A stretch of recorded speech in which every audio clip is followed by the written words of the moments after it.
grandmother officially, is picking me up at the Bangor Airport in Maine, which is probably the smallest airport with the longest runway in the world. Our plane lands and I see sunless skies, which figures.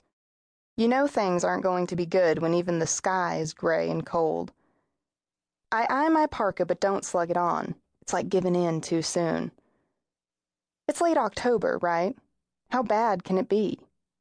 Bad. Cold air rushes in as soon as the flight attendant opens the plane door. I shiver. "Toto, we aren't in the tropics anymore," the guy next to me says. He hauls a parka out of his carry-on bag. He's a much smarter guy than I gave him credit for. My dad used to say that we should expect the best in people. People say my dad's heart attacked him, but the truth is, his heart failed him. It decided not to beat anymore, not to move the precious blood around in his veins. It seized up and failed. He died on our kitchen floor next to a water bottle I dropped. That doesn't seem like it should be real, but it is. Anyway, I slip on the stairs leading out of the plane and onto the tarmac. The man behind me, aka my seatmate, catches me by the arm. "It's hard to save the world when you can't save yourself," he says, all smart-ass. I stumble some more, and a knot starts forming in my stomach. "What?" I ask, even though I got what he said. I just can't believe he said it. It's so mean. He doesn't repeat it. The wind gusts, and my hair smashes against my cheek. I duck low, like it's going to protect me from the wind. "Gotta love Maine," the flight attendant at the bottom of the stairs says. She's not smiling. What I'm afraid of, right now, in this very moment, is being helpless as I watch my dad die of a heart attack on our kitchen floor. But that has already happened, right? So I will go with my second biggest fear of the cold. This is chymophobia, also known as chymatophobia, or frigophobia, or psychophobia. There are lots of words for that one. I'm not used to the cold, but I will be soon. You have to face your fears. That's what my dad always said.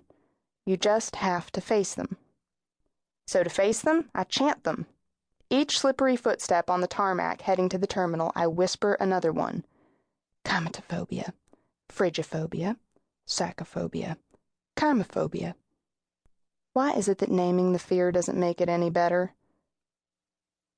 My grandmother Betty is waiting in the terminal. The moment she sees me, she strides over like a lumberjack and folds me into a big hug with those long arms of hers. She's built just like my dad, and I kinda lean into her, happy to be with someone, but at the same time, wishing she were him. "Well, aren't you a sight for sore eyes, hard trip?" she asks, then steers me out into the parking lot and up into her huge black pickup truck. She stashes my suitcase and backpack in the back. We've already shipped up the rest of my Charleston stuff, not that all those t-shirts and camis are going to do me much good in Maine.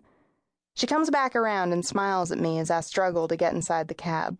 "This is a monster, Betty," I say, hauling myself in. I start shivering. I can't help it. All my bones feel broken from the cold. "Your truck is massive." She smacks the dashboard and laughs. "You better believe it. All the better to haul butt in." "Haul butt?" "You want me to say ass? I don't want to affect your tender sensibilities." Tender sensibilities? I almost laugh, but I can't quite do it. "Is it new?" "Yep. Your mom see you off?" she asks. She cried. My finger runs along the edge of where the window meets the door and stops. I felt awful when she cried. I dare to look up into her eyes. They are light amber brown, like my dad's. They tilt at the ends by her temples, slanting up just the tiniest of bits. They soften a little as I stare into them. Since I don't know my biological father, Grandma Betty is the only grandparent I have. My mom's parents died when she was a teenager. She actually lived here with Betty and her husband Ben and my dad while she finished up high school. Betty was amazing just taking her in like that. Kind of like how she's taken me in. Betty nods and turns on the car. "She would. It's hard on her letting you go." And she probably shouldn't have gotten rid of me. "That's what you think she's doing?"